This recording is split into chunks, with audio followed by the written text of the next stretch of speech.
अस्सलाम वालेकुम। YouTube channel आवाज़े क़िस्सा पर खुश आमदीद। सुल्तान महमूद गज़नवी और अयाज़। सुल्तान महमूद गज़नवी के महबूब वज़ीर अयाज़ ने अपने पुराने कपड़े और जूते एक कमरे में रखे हुए थे।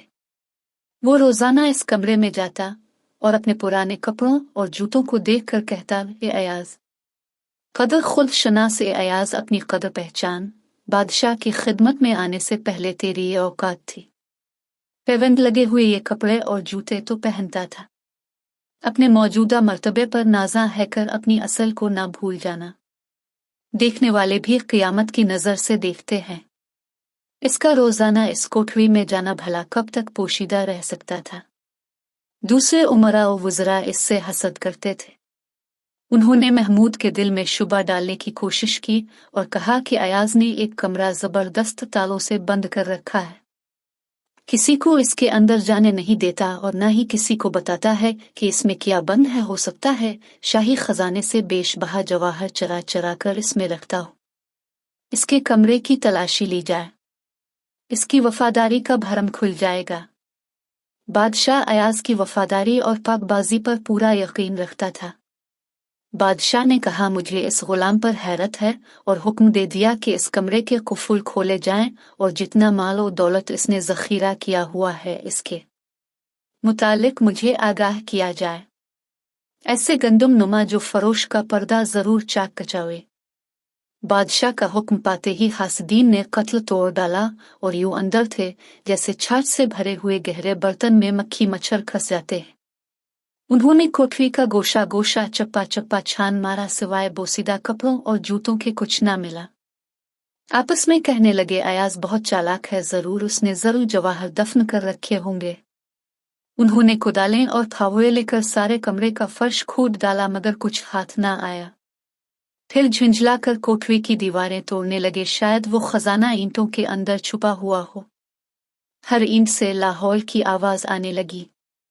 आखिर नदामत और पशेमानी का पसीना उनकी पेशानियों से बह बहकर चेहरे पर आने लगा।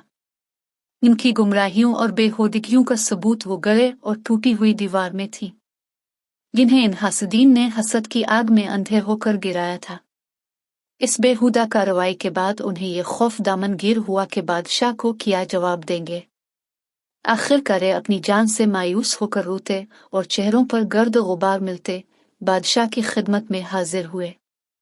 बादशाह ने पूछा, तुमने ये क्या हाल बना रखा है, और वो माल और दौलत कहाँ है जो तुम अयाज़ के कमरे से टूट कर लाए हो? तुम्हारी सूरतों पर वहशत क्यों बरस रही है, और तुम्हारे रुखसारों का खून कौन चरा कर ले गया है?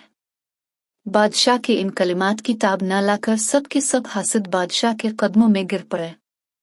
इनमें इतनी हिम्मत न रही कि बादशाह के रूबरू खड़े रहते सुल्तान ने इरशाद फरमाया, मैं ना तुम्हें छोड़ूंगा ना सजा दूंगा। ये मामला अयाज़ की सवाबदीद पर है, क्योंकि तुम इसकी आबरू से खेले हो।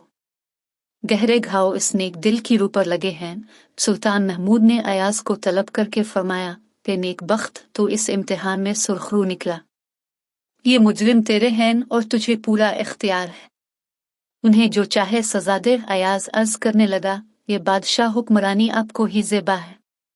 जब आफताब अपना रुख रोशन दिखाता है, जब सितारे नाबूद हो जाते हैं। सुल्तान महमूद बादशाह कहने लगा, ये तो बताओ, तुम हर रोज इस कमरे में अकेले दाखिल होकर किया करते हो? इस भेद से हमें भी तो आगाह कर। तुझे इन पुराने कपड़ों और बोसीदा जूतों से क्या वाबस्तगी है? तुम क्यों उनके सिहर इश्क में गिरफ्तार हो? उन्हें मुखातिब करके बातें करते हो? उन्हें कोठरी में छुपा रखा है। क्या वो कमीज हजरत यूसुफ अली अस्सलाम का पैराहन है, और वो जूते किसी अजीम हस्ती के हैं, जिन्हें तो छाती से लगाता है? ये क्या जिन्नों और हमाकत है? ये तो निहायत अदना किस्म की हरकत मालूम होती है। अयाज़ की आंखों से मोतियों की लड़ी जारी थी।